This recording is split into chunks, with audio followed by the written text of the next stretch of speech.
merosakkan kebaikan, itu dipanggil fasad, dosa. Merosakkan hubungan sama-sama manusia, pergi cucuh bagi menyala belah ni, terbakar belah ni, dia panggil fasad. Buat kerosakan, merosakkan hubungan silaturahim, dosa. Bagi kawan kelahi, dosa. Kita patutnya kita menghubungkan silaturahim, bukan ajak orang kepada kejahatan, bukan ajak orang bergaduh, ajak orang berbaik-baik.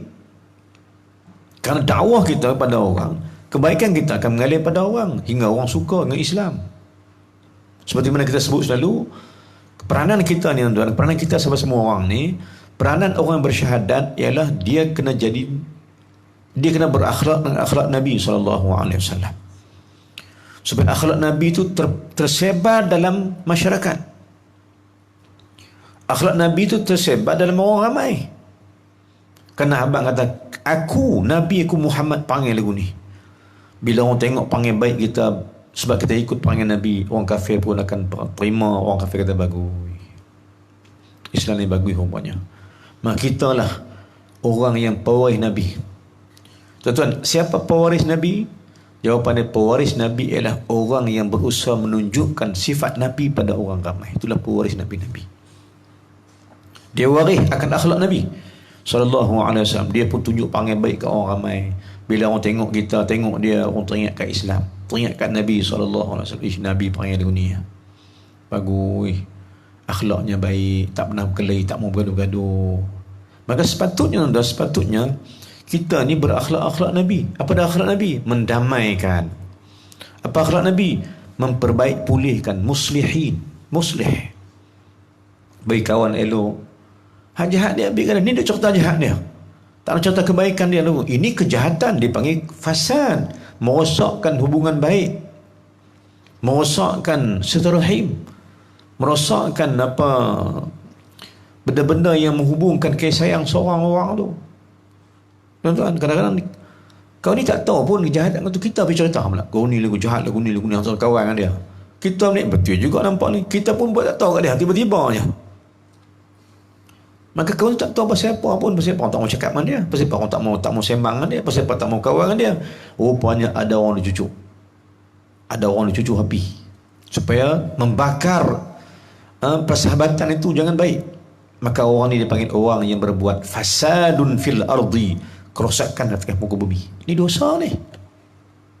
Patutnya kita ni berbaik-baik, ajak orang berbaik-baik, kan? Dia jahat, dia biarkan dia lah, biarkan dia. Mudah Allah ampun dosa dia. Jadi kita ajak orang berbaik dengan dia. Cuma kalau kejahatannya tu sampai merosakkan orang lain, kita boleh beritahu sikit. Tapi bukan dengan niat merosakkan hubungan baik kita dengan orang tu. Cuma sentiasa berwaspada aja atas kejahatan dia. Cukup lah dekat tu. Kita bukan suruh cucuh dia sampai keli dia, sampai terpisah silaturahim, bukan. Tapi kita suruh jaga dia, ingat kejahatan orang tu, sebab itu pernah jahat lagu tu. Tapi aku nasihat, tapi yang buat baik dengan dia juga, supaya dia insaf. Sama-sama kita ajak daripada Allah Ta'ala. Cantik. Itu akhlak Nabi SAW. Kerana orang yang merosakkan hubungan baik sesama manusia dipanggil fasad. Dia buat kerosakan. Fasid dipanggil orang tu. Fasadun perbuatan dia, fasid orang tu. Salah atau islah, kebaikan. Lawan fasad, rosak. Islah, perbaik.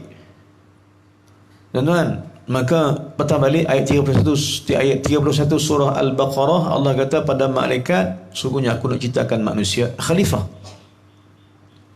Kan? Allah kata, inni ja'ilun fil ardi khalifah. Aku nak buat khalifah di muka bumi ni. Malaikat nampak manusia ni jadi khalifah. Malaikat kata apa? Ataj'alu fiha man yufsidu fiha. Adakah Allah kau nak buat manusia ni panggil dia rosak bumi,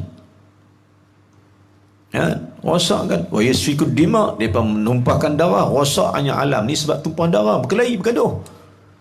Maka Allah kata apa? Inni a'lamu ma la ta'lamun. Kata Syekh Abdul Qadir Jilani rahimahullah dalam tafsir Jilani, tafsir Sufi. Seperti mana kata Syekh Suhasani hafizahullah, kata dia, bila mana malaikat kata manusia ni nak berosak fasad atas bumi, Allah kata, inni a'lamu ma la ta'lamun. Hampa tak tahu, aku benda yang aku lebih mengetahui. Apa maksud inni a'lamu ma la ta'lamun? Maknanya, aku akan hantarkan orang yang muslih akan kerosakan itu. Siapa dia? Maka tersembunyilah Muhammad itu. Rupanya Allah nak buat Muhammad nak perbaik kerosakan-kerosakan yang manusia buat. Maka siapa bersifat Muhammad, maka dia akan memperbaiki hubungan yang dirosakkan oleh orang lain. Siapa bersifat dengan sifat Muhammad, dia akan memperbaiki hubungan yang telah dirosakkan oleh manusia lain. Orang lain buat rosak, kita buat, kita baik.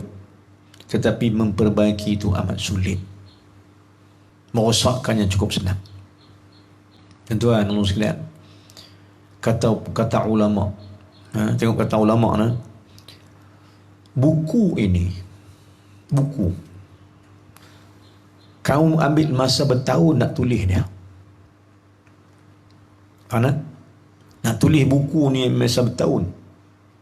Saya contohnya nak susun kitab, berbulan-bulan, 5-6 bulan nak susun kitab.